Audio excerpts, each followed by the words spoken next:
남성중학교 학생 여러분 안녕하세요. 지금부터 남성중학교 여름방학 한국사 능력 검정시험반 조선전기, 조선의 건국과 통치체제의 정비에 대해서 수업을 진행을 하도록 하겠습니다. 조선이 건국된 거는 우리가 1392년으로 알고 있고요. 조선이 건국되기 이전에 또 많은 일들이 있었죠. 이 일들에 대해서 한번 알아보도록 하죠. 정도전, 조준 이런 사람들을 우리가 신진, 사, 대, 부라고 합니다. 이 사람들은 싸움을 잘했던 이성계와 같은 신흥 무인 세력과 함께 손을 잡고 새로운 나라를 건국한 사람이고요. 이성계는 원래는 그 위화도라고 하는 섬에서 그 이제 명나라를 정벌하라고 하는 명령을 받았던 사람이에요. 근데 이 이성계가 그 명령을 거부하고 위화도라고 하는 섬에서 군대를 돌리게 됩니다. 그거를 우리가 위화도 해군이라고 하죠. 그리고 이 위화도 해군으로 군사를 장악하고 그 다음에 고려의 우왕을 몰아내고 정치적인 실권을 장악한 다음에 경제적인 권력을 장악하기 위해서 새롭게 토지제도를 바꾸게 돼요. 그 토지제도를 우리가 과전법이라고 하고요. 과전법은 국가의 재정을 확보하고 신진사대부의 경제적인 기반을 마련하기 위해서 만들었던 겁니다. 그리고 이제 그 고려를 지키느냐 아니면 새로운 나라로 넘어가느냐 선배들 사이에서 이제 싸움이 있었는데 그 조선을 건국하는 거에 반대했던 정몽주를 온건파 신진사대부였던 이 사람을 고려 개성의 선주교라고 하는 다리에서 제거한 다음에 그 이제 실질적인 권력까지 장악하게 되죠. 그 이후에 수도를 새롭게 옮기게 됩니다. 그래서 이 새롭게 옮기는 수도가 굉장히 중요한데 그 수도가 바로 한양이죠. 한양. 우리가 살고 있는 서울을 얘기합니다. 교통이 너무나 편리하고 방어에 유리하고요. 그 다음에 여기에 이제 그 왕과 왕비, 그 다음에 왕실의 가족들과 이 궁궐을 지키는 사람들이 살 수 있게 창덕궁, 창경궁, 덕수궁, 경희궁, 종묘 이런 데를 건축했죠. 그 다음에 이 궁 중에서 그 가장 이 정궁이라고 하는 주요궁이 바로 우리가 그 광화문 광장 앞에서 볼 수 있는 경복궁입니다. 경복궁.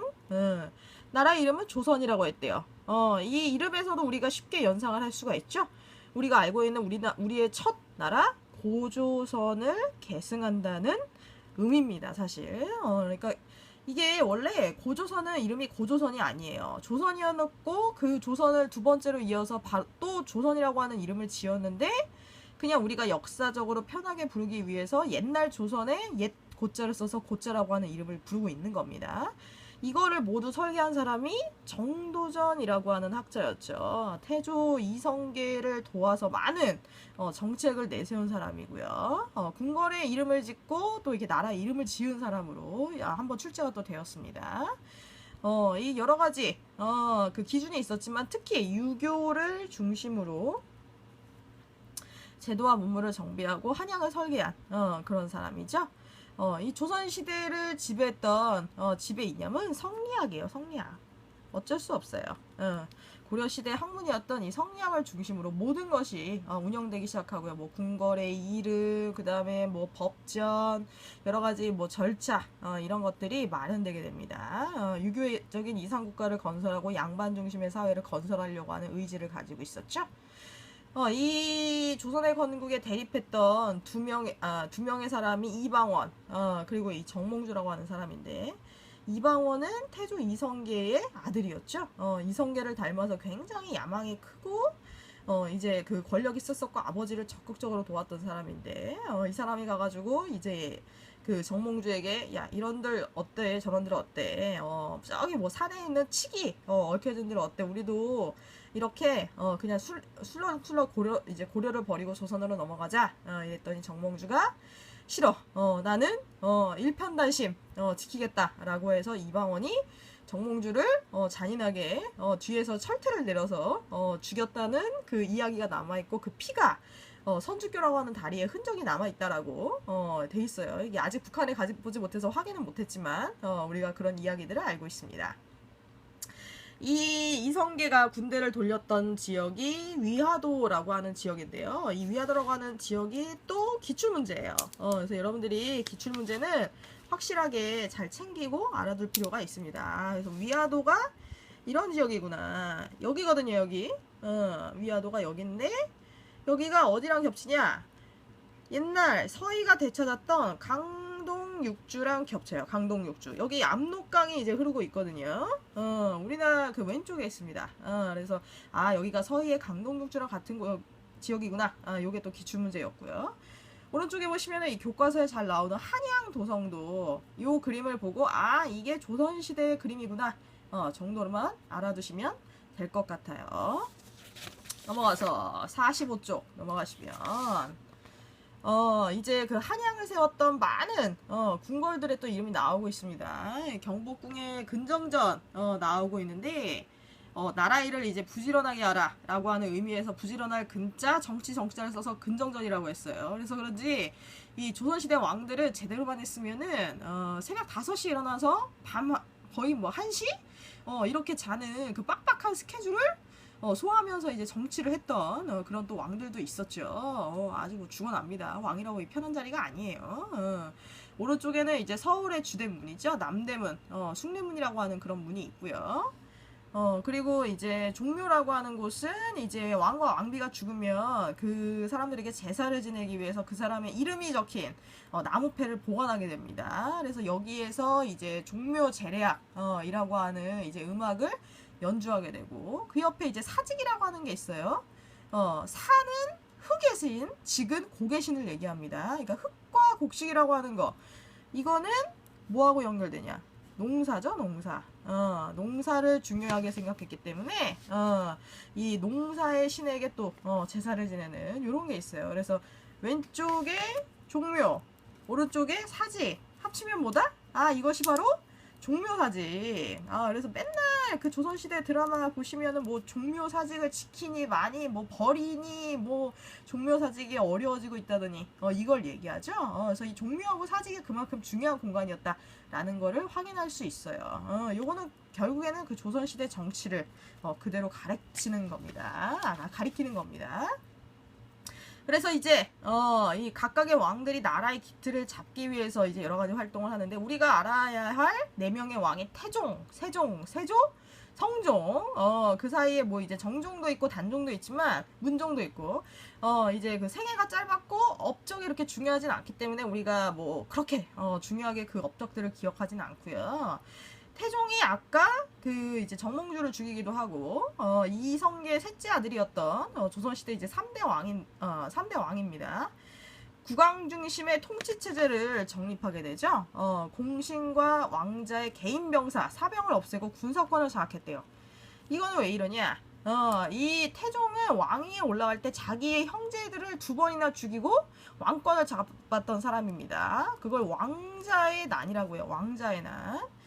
이게 그 왕들이 뭐 여러 가지 이유가 있겠지만 개인적인 이유로만 따지면 왕이 될 만한 사람에게 그 왕자리를 물려준다고 이제 하면은 괜찮은데, 가끔씩 이게 막내 아들, 그 다음에 자기가 너무 이뻐하는 부인의 이제 자식이 이뻐가지고 이게 첫째 부인이나 이제 제대로 된 그 왕자를 선발하지 않고 이제 뭐 이렇게 총애하는 왕자를 이제 왕위 자리에 올릴 때가 있어요.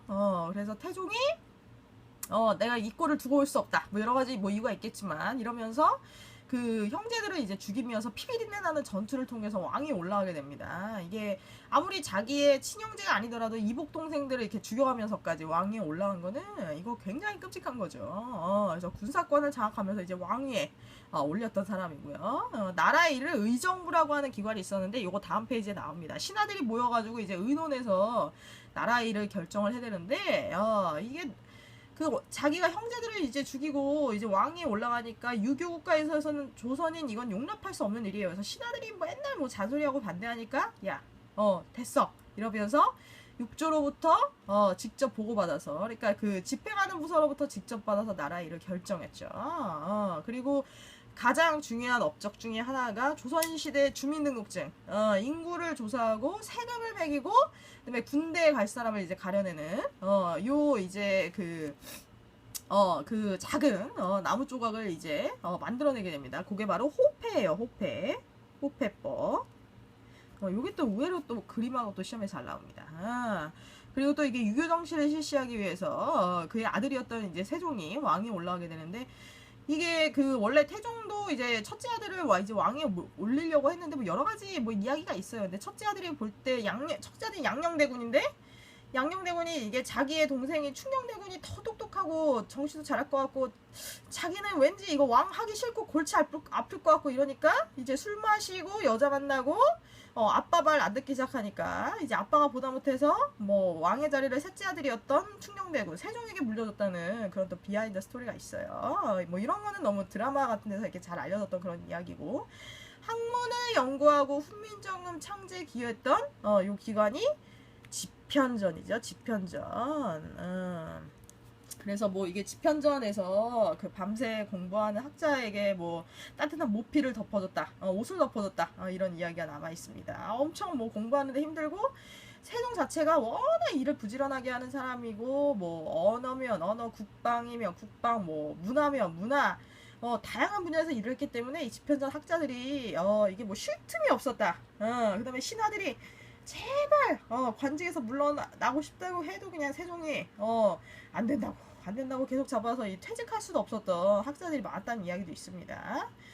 그리고 이때 경연이라고 하는 또 제도가 생겨나게 되는데 임금과 신하가 공부를 하는 그런 자리였죠. 다양한 업적들이 있어요. 뭐 너무 우리가 잘 알고 있는 우리가 지금 쓰고 있는 글 훈민정음을 만들어낸 사람이고 삼강행실도라고 해서 삼강 유교에서 중요하게 생각하는 뭐 이것까지는 몰라도 됩니다. 군의신강, 군의자강, 부의구강. 그러니까 신하는 임금에게 충성하고 이제 그 부인은 남편에게 충성하고 그 다음에 자녀는 부모에게 충성한다 이런 의미를 담은 여러 가지 그 유교적인 윤리를 내세운 책을 만들어냈고요. 농사직설은 농사에 대한 책이고 이 군사적인 업적으로는 사군육진이라고 하는 지역을 개척하게 됩니다. 요거는 이제 조금 이따 자세하게 나오고요. 과학의 업적은 뭐 혼천이, 간이, 앙부일구, 자경루, 추국이, 칠정산 요것도 업적이 조금 이따 나오는데 이것 말고도 무수한 업적 중에서 대표적인 것만 뽑아놨죠. 그리고 이 세종 다음에 그 원래는 이제 세종의 아들이었던 문종이 왕이 올라갔고 그 이 문종이 죽은 다음에 단종이 이제 왕이 올라가는데 단종이 왠지 이게 정치도 잘 못할 것 같고 이제 여러 가지 정치적인 변화에 의해서 삼촌이었던 수양대군이 조카였던 단종을 죽이고 왕이 올라가게 됩니다. 그래서 이제 또 한 번 자기의 이제 그 조상 중에 태종과 같이 형제를 죽이고 왕에 올라왔기 때문에 많은 신하들의 또 반발을 사게 됐죠. 그래서 어떤 신하들은 죽어서 죽음으로써 이제 반란을 일으키려고 하다가 걸려가지고 이제 죽은 사람들이 있었고 어떤 사람들은 야 어떻게 조카를 죽이고 왕에 올라갈 수 있느냐 이건 반역이다 이렇게 생각한 사람들은 산으로 숨어버리거나 고향으로 그냥 내려간 사람도 있었어요. 우리가 그 사람들을 생격신이라고 합니다. 당연히 자기의 이제 그 할아버지 때 만들었던 집현전, 경연 이런 데 가봤자 이게 뭐 가슴속에 이제 찔리는 거지. 내가 조카를 죽였구나 이런 거. 신하들의 그 눈치 이런 게 또 만만치 않았을 겁니다. 그리고 이제 어지러워진 조선을 바로잡겠다라고 해가지고 의정부의 권한을 축소하게 집현전의 의정부의 권한을 축소하게 되고요. 군사제도를 정비해서 군사력을 강화했죠.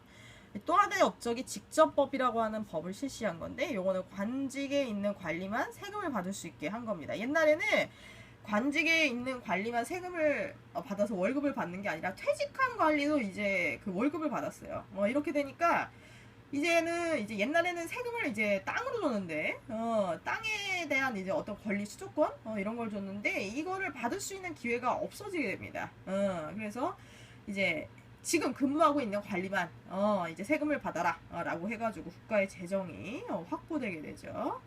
이랬다가 이제 세조 때 이제 강력한 왕권을 세우게 되고 그의 아들이었던 성종 때는 조금은 이제 부드럽게 유교 정치를 이제 실시하게 되죠. 많은 학자들이 모여서 공부하고 이제 뭐 여러 가지 업적을 남겼던 저기 집현전을 계승한 홍문관이라고 하는 기구를 설치하게 되고요. 홍문관. 경연을 다시 부활하게 됩니다. 그리고 무엇보다 중요한 거는 이거는 우리가 법이 되게 중요하죠. 나라의 기틀을 잡는 거는 법이에요. 대한민국에 헌법이 있는 것처럼 조선시대에도 법이 있는데 세조 때 시작해서 국가 통치의 기본 법전을 완성한 유교 중심의 통치 체제를 마련한 법전이 있습니다. 우리가 그 법전을 경국대전이라고 하죠. 경국대전.